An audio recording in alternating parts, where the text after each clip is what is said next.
All right, I gotta be honest. One of my biggest cruise fears is not making it through the embarkation process. And well, a couple days ago, when I was embarking on the Odyssey of the Seas, I got pulled out of line. I could see where I could go get on the ship, but I wasn't allowed to get on the ship because of this.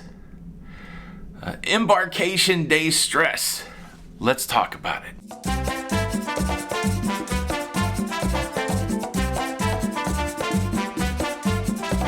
Hey, what's up everybody? Welcome back to Lido, Loca. I'm your host Tony, here with a cautionary tale. Hopefully what happened to me a couple days ago, by sharing it won't happen to you. So all's well that ends well, right? I'm on the ship, I got no beef, none of that, but this story involves a mystery charge, this piece of paper, and some weird timing. Let's just say that. But let's get into it. Let's go back.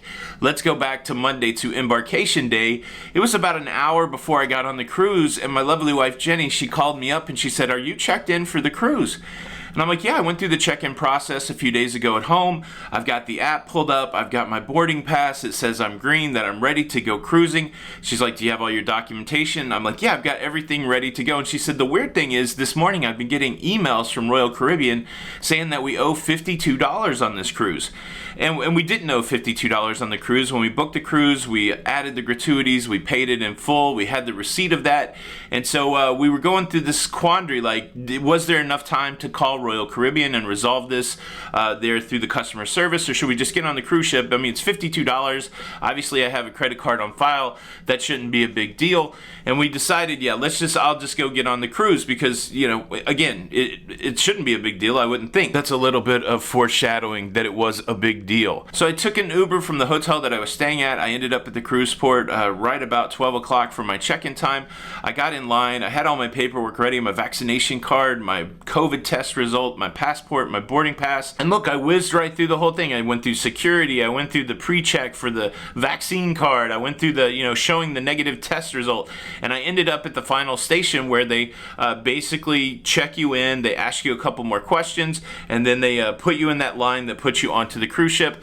And it was quick. I mean, I was there within 15 minutes, and I'm like, wow, I'm going to be on this cruise super quick. And so the guy goes through the whole process. He asks me the health questions. Have I been sick? Anything like that?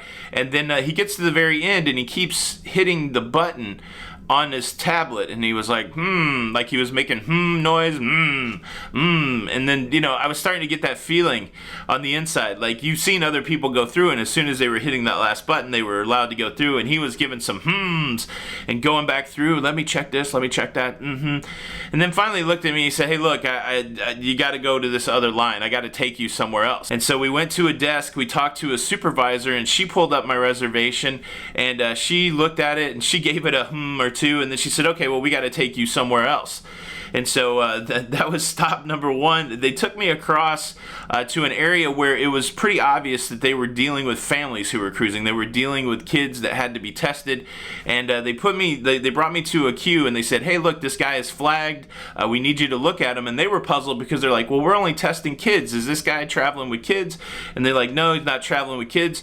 So this group of people pull it up, and they gave it a and they're like, no, it's not for health. It's you got to put him in that line. And so finally I ended up in a line behind about 6 people, and I was just waiting, and in my mind I'm going through all of these processes like, well, they didn't ask if I'd been out of the country in the last 2 weeks, which I had because I'd been on a previous cruise. Maybe I failed to disclose that, but what could it be? And again, in the hyperactivity of getting on the cruise ship, I'd forgotten about the conversation that Jenny and I had. So I waited through person after person, and I finally got to the gentleman there, and he goes, hey, do you know that you owe $52 on this cruise? And I'm like, kinda, I know that, but I'm pretty sure we're paid in full. And he goes, well, it doesn't matter what the situation is. I can't do anything about it here. You're gonna have to deal with it on board with customer service. And I'm like, okay. And so they give me this paper, and it says peer receipt. And down there it says the $52, and I had to sign off that he gave it to me. So finally, with paper in hand, I was allowed to get in the line to board the cruise ship, and I thought, well, that's good. It's done. It's over. That is that. Foreshadowing. That was not that.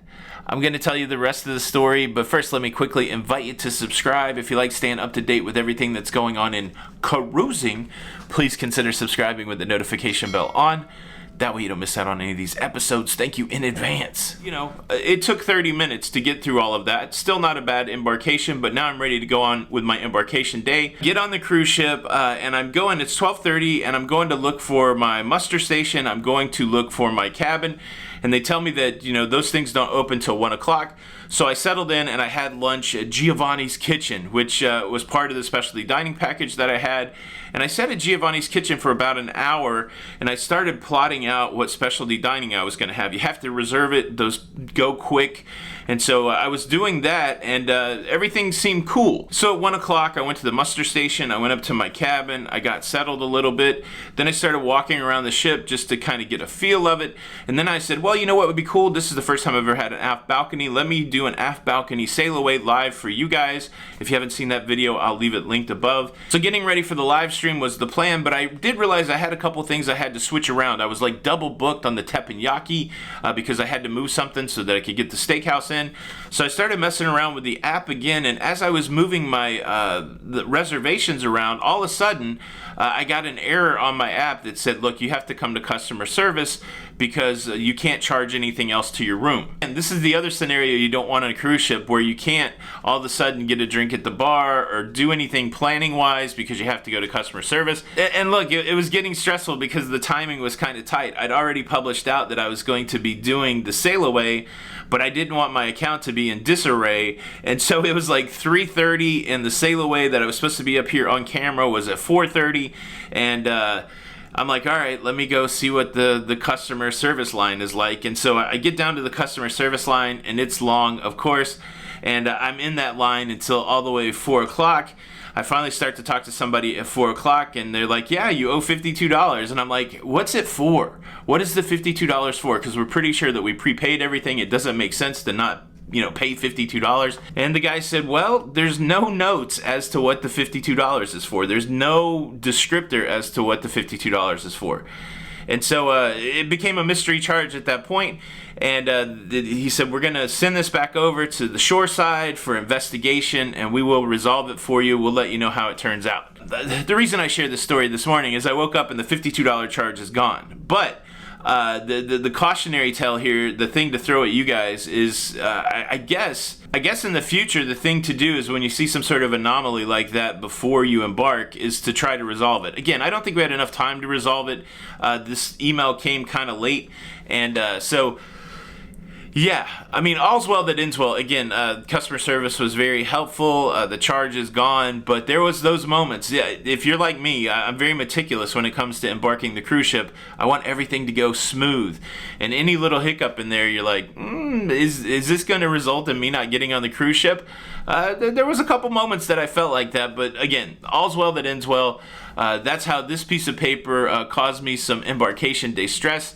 Have you ever had anything like this happen? Have you ever almost not got on the cruise ship? Leave a comment below. And look, this isn't the first time that a mystery charge left us with our heads scratching. Check out this video here to see how some Hennessy almost cost us a good amount of money. A Hennessy that we didn't get. This is Tony for Lido, Loca, and until the next time, we'll see you on the Lido. Bye.